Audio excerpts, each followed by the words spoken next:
কাজিনদের বন্ধুরা দাওয়াতে এসেছিল। সে বন্ধুদের মধ্যে একজন ছিল আমার হাজবেন্ড ইয়াসির আহমেদ। সেদিন নাকি আমাকে ভালো লেগে যায় তার, কিন্তু আমার খোঁজ নিয়ে দেখে আমি বয়সে তার থেকে অনেক ছোট। সে তখন অনার্স ফাইনাল ইয়ারে পড়ে আর আমি এসএসসি পরীক্ষার্থী।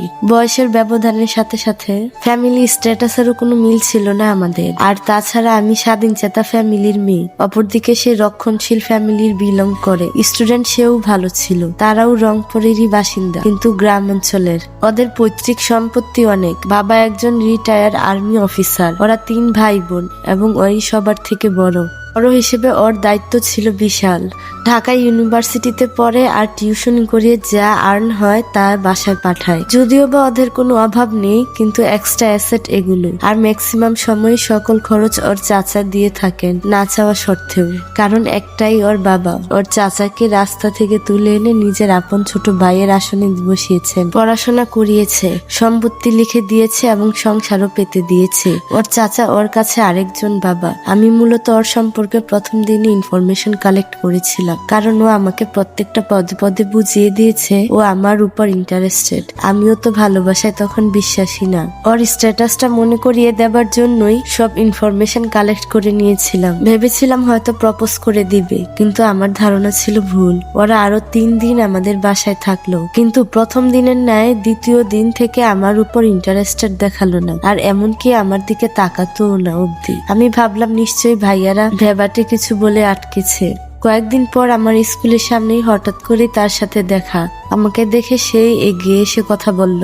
আমি তো অবাক, তবুও ভদ্রতা বজায় রেখে কথা বললাম। সে আবার আমাকে চা খাওয়াতে চাইলো। আমার বিরক্ত লাগছিল। আমি নানা অজুহাত দেখে চলে আসলাম। 2 দিন পর আবার দেখা হলো ওই স্কুলের সামনেই, কিন্তু সেদিন ছাড়লো না, চা খাইয়েই ছাড়লো। দ্বিতীয় দিন আমলে নিলাম না, কিন্তু এরপর প্রায় প্রতিদিনই দেখা হতে লাগলো। কখনো বাসার গলির সামনে, কখনো মোড়ের দোকানে, কখনো স্কুলের সামনে, কখনো বা টিউশন ক্লাসে গিয়ে। বারবার তো ইনসিডেন্টালি দেখা হতে পারে না। এবার আমার মস্তিষ্কে ব্যাপারটা নাড়া দিল। কিছুটা চিন্তা আর পাল্টা নজরদারি করতে সব জলের মতো পরিষ্কার হয়ে গেল।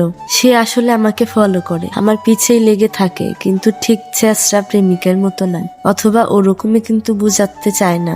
সেদিন আমার কাছে ব্যাপারটা খোলাসা হলো। সেদিন আমি ঠিক করলাম এবার সরাসরি কথা হবে। পরদিন সে আবার দাঁড়িয়েছিল আমার স্কুলের সামনে। আমি সোজা বেরিয়ে তার কাছে গিয়ে বললাম, ওইদিকে চলুন, কথা আছে। সে ভয়ে চুপসে গেল, কিন্তু আমার পেছন পেছন গেল। কলেজের পাশে একটা পুকুর ছিল। ওই পুকুর পাড়ে গিয়ে তাকে সরাসরি জিজ্ঞেস করলাম, আপনি আমার পেছন পেছন ঘুরঘুর করেন কেন? সে থমথম খেয়ে জবাব দিল, আমি কই মানে? প্রতিদিন বিভিন্ন জায়গা দেখা হওয়া তো কোনো ইনসিডেন্স না। 2-1 দিন দেখা হলো মানলাম, কিন্তু গত 1 মাস থেকে প্রতিদিন আসলে রুশরা, দাঁড়ান, আগে আমাকে কথা বলতে দিন। আপনি আসলে আমার পিছনে পড়েছেন কেন? আমার আর আপনার বয়সের ব্যবধান দেখেছেন? আপনি ভালো জায়গায় পড়াশোনা করেছেন, ভদ্র মানুষ, অথচ একটা টিনেজের মেয়ের পিছনে এইভাবে পড়ে আছেন। আপনার আসলে মতলবটা কি? আমার ভাইরা আপনাকে বলেনি আমার সম্পর্কে, নাকি আমাদের টাকা পয়সা দেখে? চুপ করো রুশরা, এবার চুপ করো। তুমি আমাকে বলার সুযোগই দিচ্ছ না, শুধু নিজের মন গড়ার মতো গল্প পেরে যাচ্ছ।